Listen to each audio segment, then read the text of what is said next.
Like had no idea what it was. And I had headed out to a conference and my partner like realized at some point that Kiwi had just consumed all the coffee and there were like coffee splatters all over the desk. And dogs are not supposed to drink coffee. So no. What were the behavioral consequences of this caffeine? I mean, she was very hyper. I think there was like a lot of coffee murder. I think it is actually like potentially concerning. Like we had to call the vet and whatnot, but we just like took her to the dog run to try to get all her energy out. And tried to like make her eat things to absorb the caffeine. There were no consequences. There were no like severe health consequences, thank goodness. Yeah. All right, this is a note that we are live on YouTube. Hello. So, hello, YouTube folks. We're going to start in just 1 minute. We're waiting on folks who are finding the link and coming in to join us on the Zoom side. And then Katie, is there a magic number that you want us to reach before we get started? I would say just, 501, Jenny, do your thing. Okay.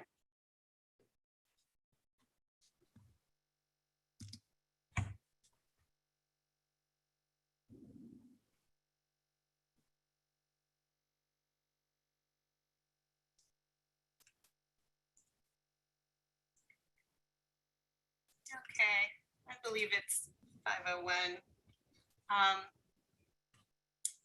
Just gonna say a few words. First of all, good afternoon, everyone.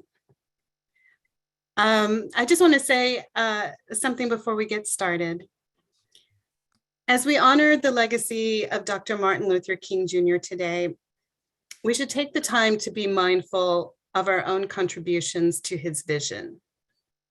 Dr. King often preached about the beloved community, a group of people coming together to address social issues, divisions, or injustices. We in this program are striving to build our own beloved community. It takes honesty, empathy, compassion, focus, and hard work. Evolving this community also helps shape our individual stories to be more honest and equitable before they head out into the wider world and into young readers' minds and hearts. In everyone's email today was a prompt from the college DEI office that might help guide us with this commitment. In case you missed it, it bears repeating here. It reads, "We honor the advocacy, leadership, and legacy of Dr. Martin Luther King. In his letter from Birmingham jail, Dr. King described the ways nonviolent direct action can establish creative tension, illustrating issues a community can no longer ignore. Grounded in our belief that, quote, the arts are central to the human experience and have the ability to not only reflect reality, but create it, unquote. We ask our VCFA community to pause and reflect on Dr. King's leadership and the ways artistic expression contributes to the manifestation of creative tension to create a more equitable and inclusive world." The message goes on to say that throughout January, everyone is invited to share their reflection, whether it's written, visual art, motion art, or audio art. All submitted reflections will contribute to an ongoing effort of inspiring our community of artists to keep Dr. Martin Luther King Jr.'s vision and message alive beyond just one day. Submission guidelines are in the email. So today, we send out gratitude to Dr. King and commit or recommit ourselves to his dream. Let's do our best in our words, stories, and actions to bridge the gap between the haves and have-nots, the represented and the or underrepresented, the hopeful and the lost or disenchanted. The more voices we gather, the stronger our call. Thank you. And now, Will Alexander will introduce our honored guest. Thank you, Jenny. Thank you all for your attendance and your attention. Welcome. Yeah. Fran Wilde has graduate degrees in poetry and information architecture. So she is an absolute authority on the nuts and bolts of art and play. Author of 8 novels and several dozen published short stories, poems, and articles for many ages and audiences. Her honors in speculative fiction include the Nebula Award twice, Nebula finalist 6 times at least, World Fantasy finalist, Hugo finalist, the Locus and the Lodestar finalists. One of those nebulas and that Lodestar was earned by Riverland, a middle grade fantasy novel and portal fantasy. Here's a quote from the back cover. Bright, beautiful, and incandescent magic runs right through the heart of this book. Riverland will mend so many fractured things as only the best fantasy can. That quote is from me. I said that. I am delighted to have said it again and to welcome the brilliant Fran Wilde to VCFA to speak with us tonight. Everybody give it up. Thank you all so much, Will. That was not fair, making me cry before the thing. But hi, everybody. I'm going to ask you to do me a favor while I gather myself from that incredible welcome and also from Jennifer's amazing statement. I'm very grateful that you made that today. So while I organize myself and get some of my props ready and avoid pushing the leave button while I get my props ready, I would like for you to find yourself a piece of paper or a tablet and a pencil, something that you're going to write or draw with. And you guys watching out on YouTube can do this as well. So I'm going to do a couple of things. One is I'm going to put all my notes and also the books mentioned and a couple of game cards into the chat, I think. There, that should work. And then I'm going to disappear for a second and I'm going to keep talking, so you won't be able to hear me. But you're going to see my screen change a little bit in just a second. And when I do that, I encourage you to open the speaker window. I'm not going to take over your screen with a shared screen. I'm going to do something a little bit different if everything goes as planned in just a second. So everyone cross your fingers, wish real hard, click your heels 3 times, etc. Can everybody see that? Maybe, hopefully, in just a second. Yes, you should be able to see that now, correct? Someone shout back in the chat if you can see it. You can see it. Awesome, thank you. Okay, so this is good and successful, and everybody has pencils and paper. Now, when I was brainstorming this talk for VCFA, thank you, Will, for helping me brainstorm, I didn't think that I would be giving it from a portal in my home, one that reached all of you through your own portals and windows to the world. And yet, here we are. And in some ways, here we have been, because stories, those worth their paper anyway, are portals of a sort, beyond the kind that transport their readers intentionally, like the never-ending story. They are ways to connect.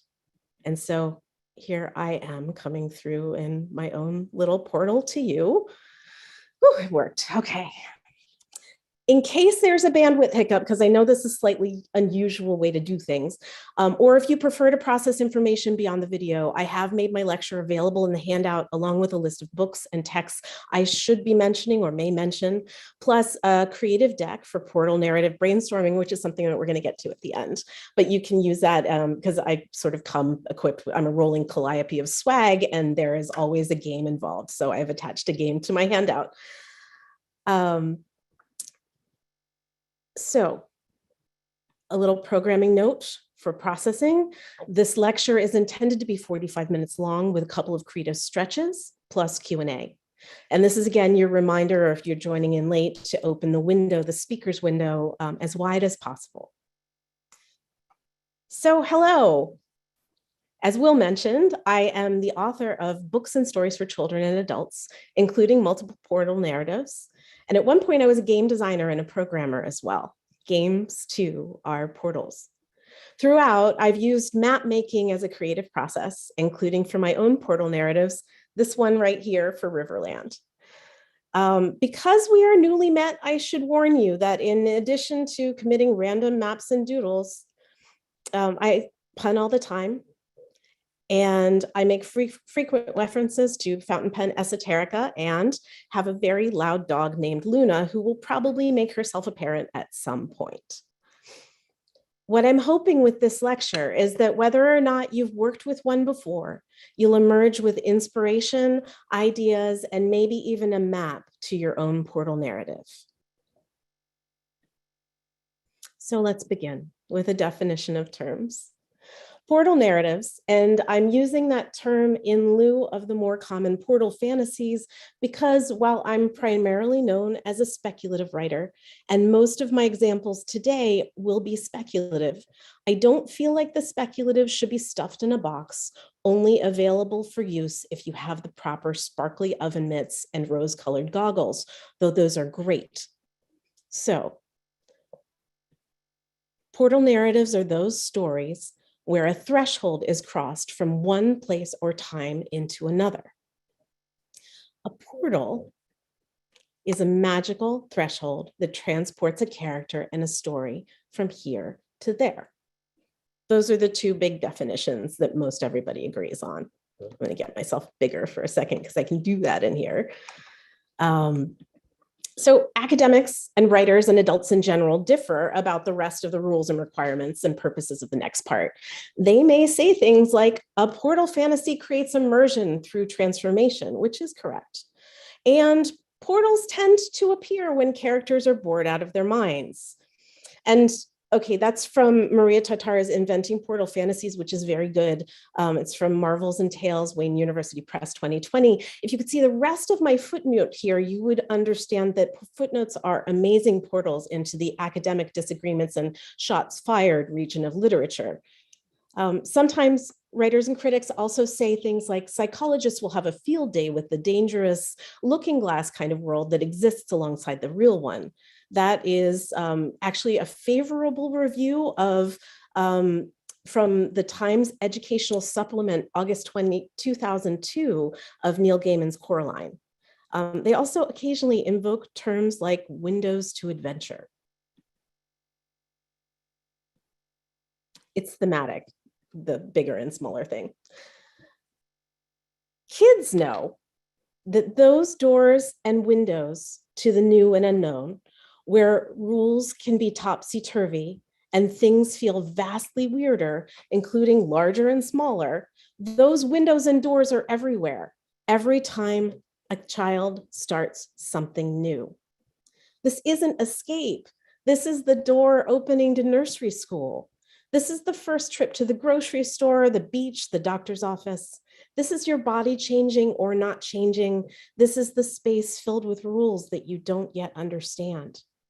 The idea behind portal narratives isn't that characters are escaping for something like boredom or to something like adventure, although those aspects are there.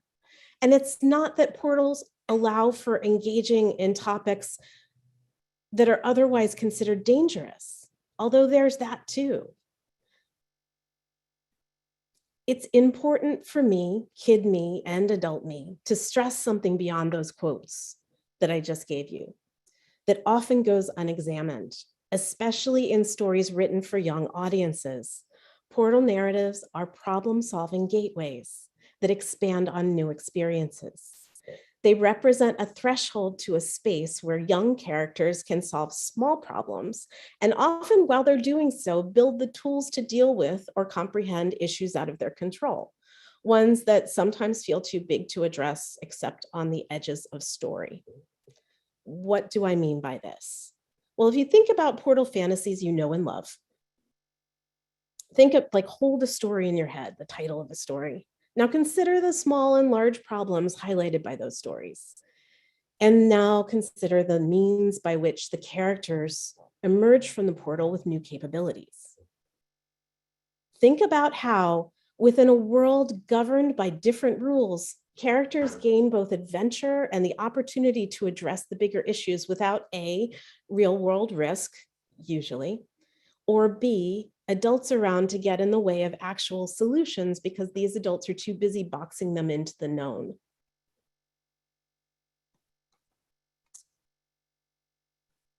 A particularly good book has a way of opening new spaces in one's mind. It even invited you to come back later and rummage through what you'd learn. That's Roshani Chakshi Arusha and the End of Time. I do too, I love it. We'll talk a little bit more about that in a minute. This is the first line to Coraline. Coraline discovered the door a little while after they moved into the house. I'm overlapping one of them. I lost an arm on my last trip home. Octavia Butler's Kindred. Alice was beginning to get very tired of sitting by her sister on the bank and of having nothing to do. Once or twice she had peeped into the book her sister was reading, but it had no pictures or conversations in it. And what is the use of a book, thought Alice, without pictures or conversations? It all starts by opening a door, crossing a threshold, being invited or cautioned to begin. If you will humor me for a second, I'd like to open the portal between us a little wider. And this is specifically for the residency. You can't really do this on YouTube, although I think it would be cool to try. To do so, if everyone at residency who wants to can access the chat by opening the chat window in the Zoom that we're in, don't hit send, but just put your cursor down and think about the following question. When I asked you to think of a portal fantasy, what was it? Don't hit send. You can type, just don't hit send. What problem did the character need to solve? Don't hit send yet either. If you're thinking about how to respond to the question, probably you should be wrapping up right now, but don't hit send yet. Type the title of the first portal narrative that comes to mind and the problem. And when you have that done, take a minute, stop. And now when I count to 3, we're going to create a visual cascade all together of all the portal narratives all at the same time. When I say 3, everybody hit send. Getting that sense of everywhereness and here-ness is tough in the portal world of Zoom, but cascades are a great way to do it. So 1, 2, 3, go. Wow. Oh, the Hazelwood, Wrinkle in Time, I love it. Lion, the Witch, and the Wardrobe. Yes, absolutely, absolutely. Charlie and the Chocolate Factory is totally a portal fantasy, and I would love to talk about that with you, Caroline. Wrinkle in Time, we're going to get to that. It is in this show. And oh, your son's kindergarten journal. What a great idea. Perfect. We Free Men. Yes. Oh my gosh, I have so much to say about Terry Pratchett and the We Free Men later. This is great. Now, while your hands are all warmed up, I'm going to go away for a minute because I want you to reach for your piece of paper and work with me on Creative Stretch 1. So let's do that now. Oh, Tristan Strong is amazing. Yes, Claire, absolutely. Okay, this is Creative Stretch 1. I'd like for you on your piece of paper to draw a circle or a square. It's your choice. You can even draw a squircle or a jangly square. And then divide it anywhere. Once you do that, everybody got that?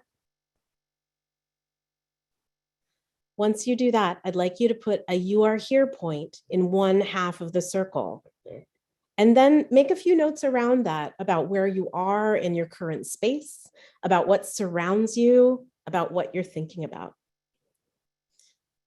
Write some notes then about what's on the other side of that line. What's different about that side? What might spark wonder? What might make you want to cross over to the other side? I'm going to give you guys 2 minutes to do that. Maybe a little bit less.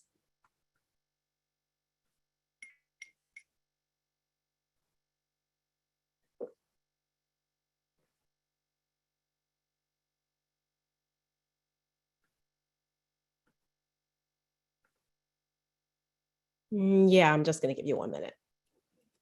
Write faster.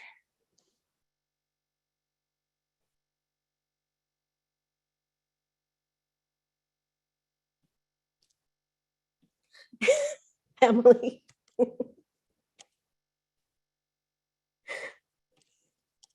I will tell you a funny story when we're off camera about the first one that I drew, because it was totally not safe for work. Okay, so I'm so glad we're live, and I just said that. That was awesome. You should have 2 sides to your shape, as well as some notes on what might be on the other side of that line and what's around you. Now, I would like you to pick the 3 objects closest to you. You don't have to be writing them down. This could be the honor system. However, I want you to make a bridge or a door from one side of the circle to the other side of the circle. And the caveat is that door must be one of those 3 objects. So I'm obviously going to pick the fountain pen. You've just created a portal from where you are to where you might want to be. Emily, your portal is a book. Congratulations. All right. Coffee, tea, and wine. Well, there you go. You might need more of those objects later for getting back, by the way, because we're going to come back to this in a second. Okay. That was creative stretch 1. Goldfish, crackers, a phone, and a pencil. Great objects. A lighter. Ginger, you are going to go to some really interesting and possibly very hot places. Coconut, okay. A Band-Aid, interesting, super interesting. A tissue box. I love these. I love them. Okay, a cat tower is very interesting. Will, why do you have a child's tooth? Will, I have questions. Okay, so what I would like you to do is hold on to this, because we're going to share these at the end, if you are willing, and we're going to talk a little bit more about going and getting back. But before we do that, I'm going to get into some of the details of types of portals and where they go.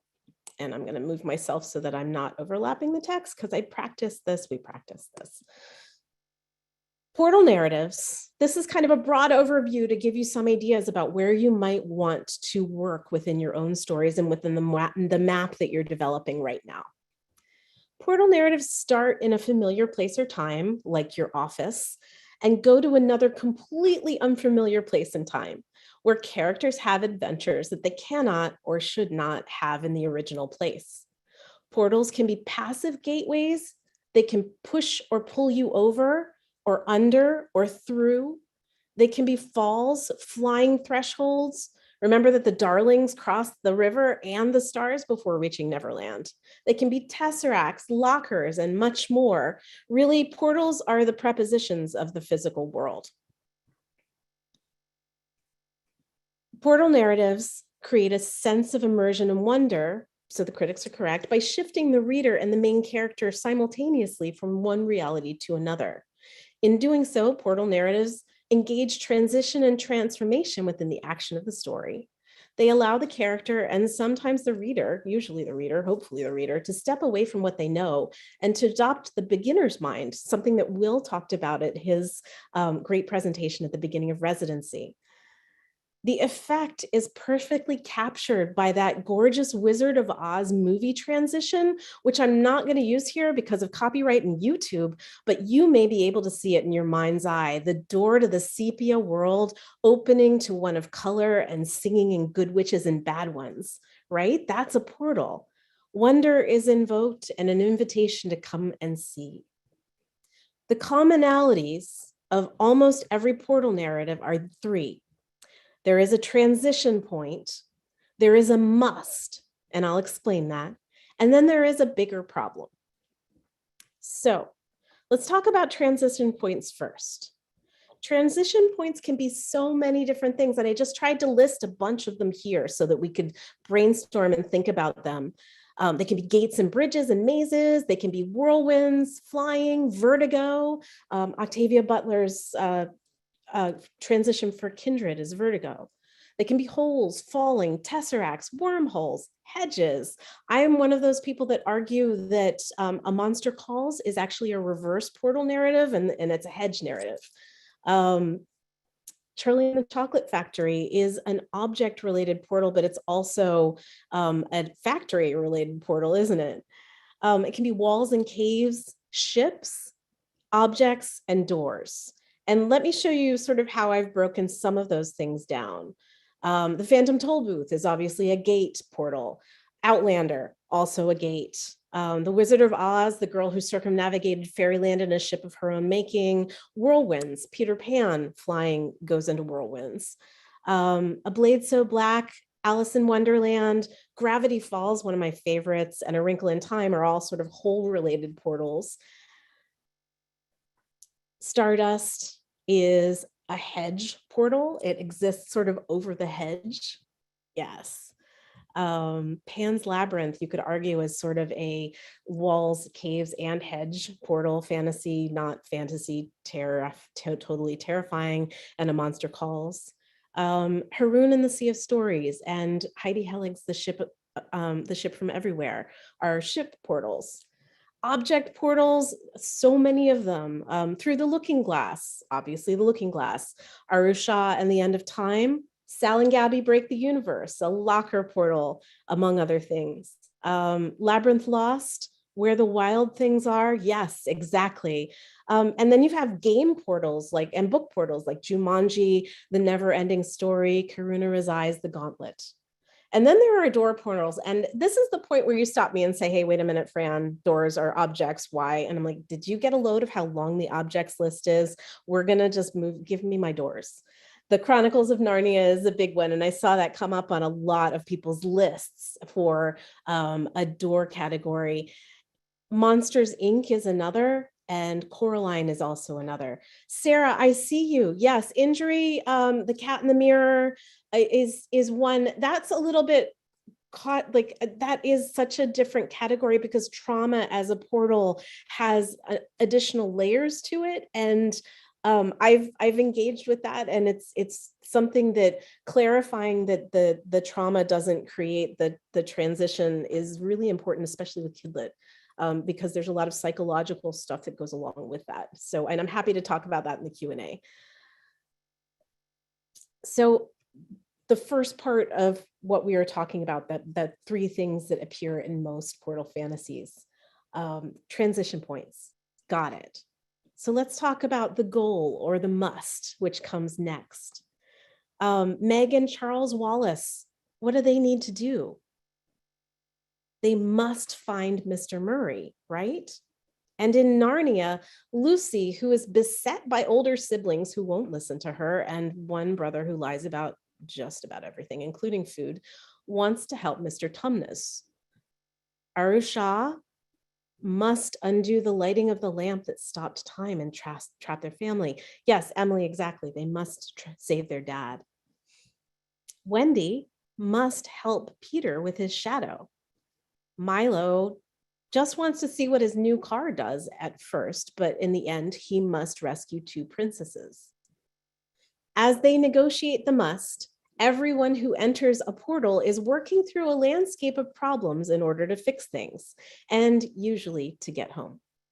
In doing so, they're solving problem after often self-created problem in ways that allow them to understand the reality they've come from and to live in that world transformed, which leads us to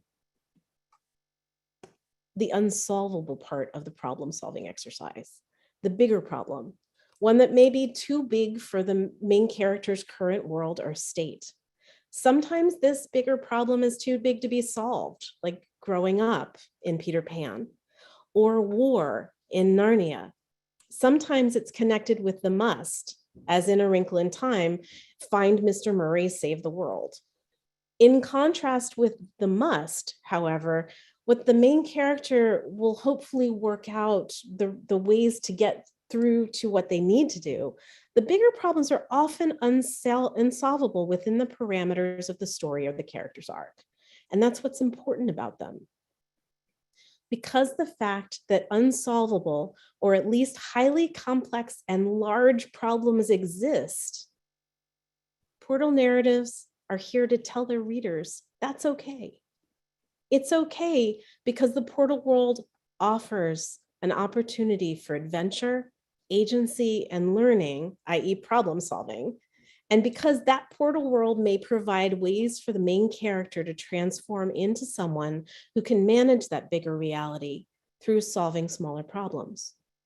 It's also okay because life is just like that. Sometimes the bigger problems aren't going to be solved this time around or at all. But again, solving the smaller problems helps along the way. Wendy is about to be moved from the nursery when Peter Pan arrives. She's dealing with growing up and is then transported to a land where no one grows up, except that she has to mother them all. Do not get me started on that. The Pevensies are caught in a World War II evacuation and become kings and queens in another world that is also at war. Sal from Sal and Gabby Break the Universe, he's the new kid at school and he's lost a parent. So really pulling chickens from interdimensional realities is a pretty decent coping mechanism. Alice is bored. Yes, that's the footnote. But she's also trying to figure out where she fits in the adult world, one that lacks pictures and conversations and makes no more sense than the Red Queen's court. And that's what I think sometimes critics miss. It's not the boredom, it's the problem around the boredom. Yes, exactly, Yvonne. Okay, so what tools do portal narratives offer authors and readers? Beginner's mind, that sense of wonder, solving small problems when the large ones seem insurmountable, and learning how to learn the rules in a place that is sometimes literally upside down. The characters emerge from these experiences and the problem-solving exercises in some way or another transformed. This is Peter's invocation to Wendy. Forget them, Wendy, forget them all. Come with me where you'll never, ever, ever have to worry about growing up things again, except for my socks and making sure everybody's fed, and don't get me started. But listen to this one. Once a king in Narnia, always a king in Narnia. But don't go trying to use the same route twice. Indeed, don't try to get there at all. It'll happen when you're not looking for it. That transformation means that you can't dip your foot in the same river again, the same way.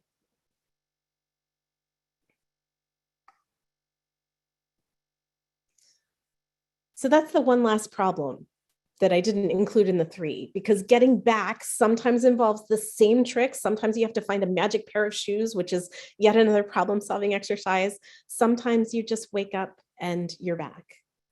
How you get from one place to the next may seem at first unimportant until you try to return, or tell someone else how to get there, or try to get home and discover that the way back is another problem to solve.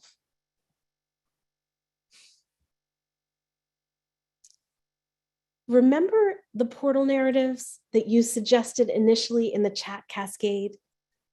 Tristan Strong, Narnia, your nephew's journal, all of those. I would like to suggest that it's possible, although Emily may disagree with me, that Emily XR Pan's The Astonishing Color of After contains a portal object that moves her character from one place to another. I teach that book. I love teaching it.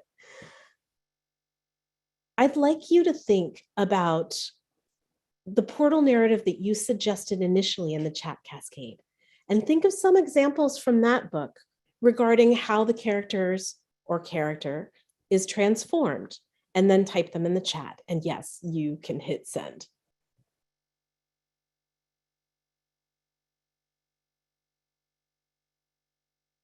Everybody's typing madly. They do, they grow up. Yes. They get bigger. Sometimes they're too big to get back in the portal. They forget how to see sometimes. Other times they don't.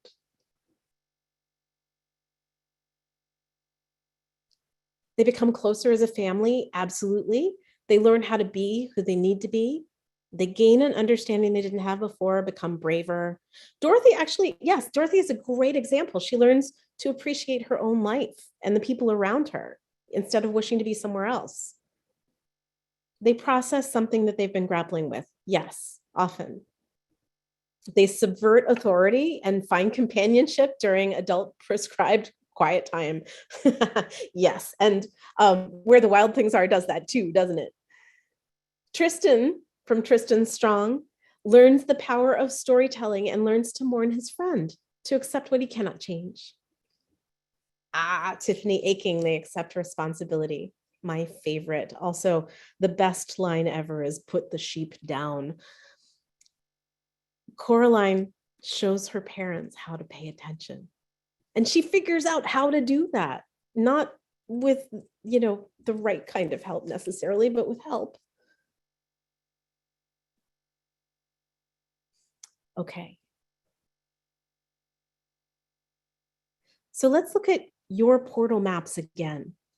Take a minute to add a few new details to the other side of your map. And I'll give you a whole minute this time, I'll be fair.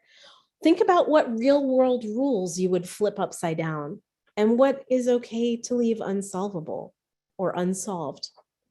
What would you transform for the return journey? And by the way, that return journey is sometimes pretty tricky. That's another problem your characters always have to solve. So think about how you would get from one place to another and how that's different the second time. If you use the coffee the first time, are you going to use, a book the second time? While you're writing it, I will embarrass my child by saying that a long, long time ago, we used to bike along a towpath in New Jersey, a long biking. And at one point, she was 6. She had read Tiffany Aching and The Hatful of Sky and The Wee Free Men very young. And she exclaimed as we were riding past someone else, "Look, Mom, the big green head." And we got some looks, but not as many looks as when we were on the way back and she started singing the Bad Horse theme song from, yes, that was great. Okay. Oh, Orphan Island, yes. And this is something that it is supposed to be adventure. It's not always going to be an adventure book, but there are layers to all of this. And we're talking about the layers. The transition points are tough. And Caitlin, how does that feel when you're looking at Orphan Island and there isn't that sense of transition? Are you surprised to realize that there's another there later? What about China Miéville's Unlundone, which is Trash Portal? That one is a surprising, all based around the London stone, and I love it so, but it's all based on garbage. Okay, good, cool. All right, so this is going to be Creative Stretch 2, and I'm actually going to cut it a little short because I want to get to the Q&A more than I do to the columns. Creative Stretch 2 is something you can do at home, and I have helpfully provided you with the start to this when you get a chance and you want to brainstorm a portal narrative, one of the things that you can do is draw 3 columns, list possible portals and transition points in the first column, list question adventures, the must, in the second column, and then brainstorm problems that may be bigger than the main character's ability to do much about them. When you have all those columns, you can mix and match and see what comes of the associations between the 2, or 3 if you have multiple portals. We're not going to do that right now because we're kind of approaching the point where I want to get us towards the Q&A.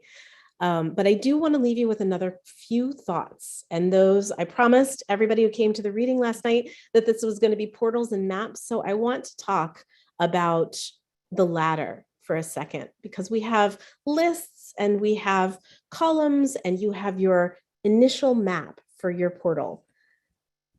The act of map making is kind of a portal story too. Someone is taking the time to create a document that says, I have found this, come see, and they are holding a door open to adventure. And this is one of the things that I love most about portal narratives, the awareness that everything is different once you've been through one, that you see things differently. And that's true for a book and a story too. And because maps let you retrace your steps or find new ways out, about, around, and through, there's that preposition action again. I'd like for you to think about the map that you started at the beginning of this lecture one last time. And on your map, there's Max, and there's an invocation from the never-ending story. This inscription could be seen on the glass door of a small shop, but naturally this was only the way it looked if you were inside the dimly lit shop, looking out at the street through the plate glass door. I love that there's an awareness of inside and outside the portal and the world in layers in that story from the very beginning. I would like you to draw a circle or a square outside of your original shape, your choice which. And in that space, write the following, or your version of it. Here be dragons. Because A, getting home is another problem to solve. And B, in the early spaces of map making, explorers wrote that for places where they had no idea what the rules were yet. They hadn't solved that problem yet. And that was okay, because they were still making maps, they were still exploring, they were still doing things. So in your Here Be Dragon space where you're not quite sure what the rules are yet, if you'd like, make a few notes about how you might get out, get back, or about the larger world beyond your portal, about your current day and what that mysterious world that you've created with your coffee cup threshold or your fountain pen threshold will allow you and your characters to discover about both your own reality and the broader one around you. Okay, and then take a deep breath, because that was a ridiculously long sentence, or 7 sentences all duct taped together. But think about, just for a minute, what problems might exist beyond the frame or the map or adventure that you and your characters have the tools to solve after this journey. For instance, your next story or the one beyond that. As Jasmine said yesterday, sometimes portals bring you to the voice you need or the memory you want. Other times, those 2 big problems may constitute what rests outside your narrative, and they may exist more as setting than plot in your portal story, a reality, not a quest. Then, if you take a step back from these maps that you're drawing, you'll see that in actuality, there's not ever really a single portal to a narrative, but multiple portals, and that those are contained within a book, which is also a portal. And all of that is contained in this Zoom/YouTube screening. And again, portal. So there's multiple portals. And so, to misquote another author, it's portals all the way down that exist to help readers and writers navigate layers of reality through the problem-solving aesthetics of a fantastic adventure. Where will these portals take you and your stories next? If you are all willing, I'd love to see your maps. If, once I pull the big grid back up and make the speaker grid smaller, you can do this for me. Or if you're willing to share your portals, I would love it if you would hold your maps up to the window or to the screen if you can. You don't have to. I'd love to see them. And then I will go from there to the Q&A. So let's see if anybody wants to share. I can't see anything yet. I'm hopeful. Linda, I see yours. Thank you. That's awesome. I hope. Cassandra, thank you. Oh, that's magnificent. Oh, you guys, look at all these maps. These are great. Fantastic. Thank you so much. You guys, I'm so grateful that you invited me to speak with you today. And I have felt so energized all week long listening to your talks and readings. And I'm so glad to be able to give back a little bit on this. I'd like to thank Katie and Will and Jenny and Liz especially, as well as the IT crew. Thank you, IT crew. Thank you, graduate assistants. Thank you, everybody here. Thank everybody out in YouTube land as well for coming. But I am so, so glad to be here and to be talking to you and to be talking about portals. And thank you for putting up with my wacky drawings. But now I am here to answer and try and answer as many questions as I can in the next 15 minutes. I'm going to invoke the Q&A magics.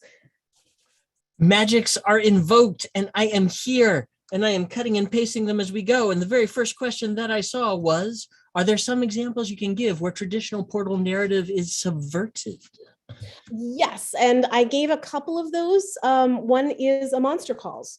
Which is a traditional portal narrative for the monster, but not necessarily for the main character. I'm going to cheat and use Riverland as a second one because I have, and also the Ship of Stolen Words because I have a bi-directional portal. I like things that cross both, so it's a threshold in both senses of the word. For Riverland, that means that the problems that they're trying to fix in the dream world actually come over into the real world when they don't fix them fast enough, which is, kind of stakes escalation, but it's also sort of an emotional characterization that when I mentioned before that you want to be careful, that Riverland is a book about domestic violence and trauma, and it's a portal narrative that allows the main characters, who are two sisters, to go on adventures without being rescued by anyone else. They get to save themselves or try. And they have to deal with a broken world in order to do it. So the broken world comes back through the portal as well. And it's scary. And I, definitely got the wow, this is too scary for kids pushback. And I'm here to tell you that that happens in real life too. So the book is there for that. With the Ship of Stolen Words, that is also a non-traditional portal. It has two narrators. I read from Sam's point of view last night, but Tolver, the young goblin who did the biting last night, also has a point of view narrative, and they cross back and forth. And I got to tell you, when the flying pig ships cross over and start raiding the advertising agency offices for hot air words, things get a little off the hook.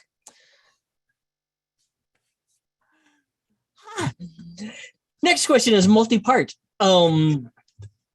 The question is, I'm interested in the rules of the world, the place where the rules are different. Would you say that the portal object must be the same for everyone leading to the world that it opens up, and further, that the rules of the world are consistent and clear and apply to everyone who enters that world?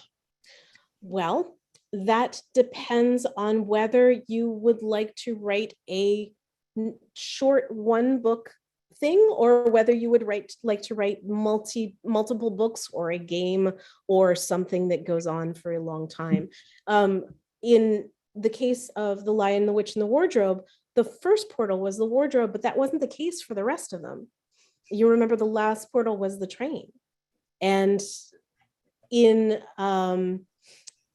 other books, the portals are specific to the people. In some cases, only certain people can activate the portals, which gets into the Chosen One narrative, and we're not going to cover that here. In the case of Peter Pan, Peter kind of has to educate everybody about the portal, but the portal is happy thoughts. So the rules really are your choice. The best thing that I can tell you is, just like with any other magic system, if you feel that you need to change the magic system in the middle of the book in order to accommodate the plot, you may want to go back and figure out which is more valuable to you and rewrite from the beginning, because a magic system that has to change midstream is confusing to everyone, including the magicians. Next question, what portals and problems are you experimenting with right now? If you feel comfortable talking about a work in progress. Yes and no. I am actually, it is a secret portal narrative, in that I hadn't even admitted it to myself, but I'm writing a post sort of slow apocalypse gas punk heist novel that is wrapped around a gated community fantasy world. And there is a barrier that the main characters cross in back and forth. And yes, that would be a portal novel. I didn't realize it until this minute. It's very much portals all the way down. I think part of the problem is you can't get away from portals once you start, because they are so much fun. But one of the things that I wanted to try was a portal narrative that wasn't magic. Love all of that. All right, you alluded to trauma in Riverland. The question is, can you talk about issues and challenges with making injury trauma a portal, as mentioned earlier in the lecture? For the characters or for the writer? Because I'm going to go ahead and just talk about both. For the characters, making injury and trauma a portal, just like making injury and trauma a formative character exercise in any other book or novel, runs a lot of risks. It runs the risk of sort of glamorizing or gamifying the trauma to a point where it becomes, well, this person is so smart and good at things because of trauma, or the fridging narrative as well. For kids especially, that sense of, oh, you've got magic happening because trauma is very, very dangerous, and it's psychologically fraught. Things are dicey if you're existing in a gas lamp house already, as far as what reality is, and keeping to a portal that doesn't have to do with trauma was something that I really worked hard on for Riverland. Something gets broken, and that is, so there's a bridge between the trauma, the breaker of the thing, and the act of the portal opening. And the portal is a hole beneath the girls' beds, and they go under the bed to hide. So there is a distance between them. And I worked really hard on that, because I did want that distance there, because there was a lot of stuff that was really close to the bone. Does that make sense, Sarah? Can I answer the second half of the question that I made up myself, which is when you are writing a portal fantasy, especially, and I know that there are some out there about trauma, and it brushes against your own trauma. One of the things, and I've talked about this before a lot, Rachel Hartman and I and Carlos Hernandez wrote an article in the Washington Post about this. When you are writing difficult topics that brush very closely to your own life, it is very good to make the journey with someone alongside you who can help you sort of balance out the wheels every once in a while. I didn't do that with Riverland, and I paid the price. I had a pretty big collapse afterwards. And I had to sort of claw my way back with journals and doing a lot of other things. I'm still very glad I did it. I don't think I would write something like Riverland again, but if I were so compelled, I would do it with a therapist, very much knowing what I was doing. And that's huge for me to talk about, because I talk about domestic violence all the time. And I had been through therapy. I thought I was fine, and that I went to basically write my way through that trauma again. And even though those characters are not me, and they're experiencing things that are very different from me, man, that really pulled a number on my head. And I could have used a buddy to be like, whoa, nope, hold on. That is traumatic thinking. That's PTSD, a couple times. Echoing Martha in the chat, deep breath. Everybody deep breath. Okay. Yeah, has anyone else noticed that the cliche of I let out a breath I didn't know that I was holding, which is such a cliche, and that's in too many books. And then you do it. You're like, we thought nobody did that. And then sometimes we do. Next question. Can you talk about any YA or middle grade historical fiction with portals? YA and middle grade historical fiction with portals, yes. I had a list handy. Historical fiction is tough, especially because depending on the class and location and gender and background of your main character, you may be sending them into something that is completely deadlyizing for them or is not very good. And that's something that adult narratives have explored, but bringing a children's narrative to it is powerful. And I think that I'm trying to think of a couple that engage with historicals. You guys can help me out here in the chat, because I just answered a really hard question and my brain's going and all I can think of are adult historical fantasies. Okay, yes, Revolution is a great one. George Washington's Socks. Yes, I haven't read that one, but I'm writing it down because I'd like to, because this will contribute a lot.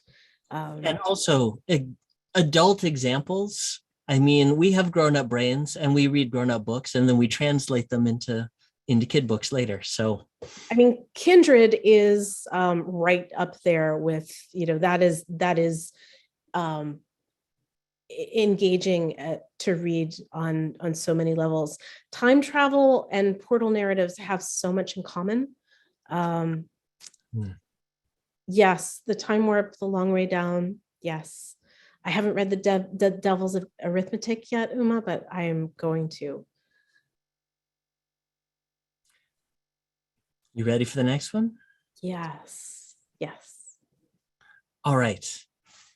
The question begins with the assertion, I feel like the way you talk about portal narratives means that basically all middle grade novels could be considered portal narratives between childhood and teenagehood. And if that is not nonsense, do you have any thoughts on how to use some of these concepts in a, quote, realistic middle grade? I think that requires thinking of portal narrative as a structural object versus a plot object. And you guys are putting me on the spot here and I'm trying to be very smart about this.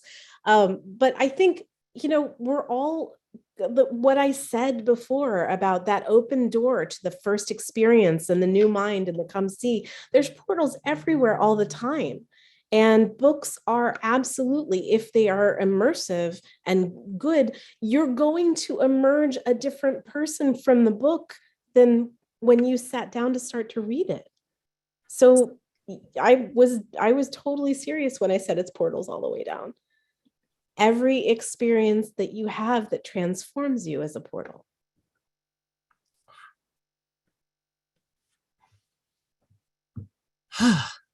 I really want to stop there, but I do have 3 more questions on my list. And we do have a couple minutes left.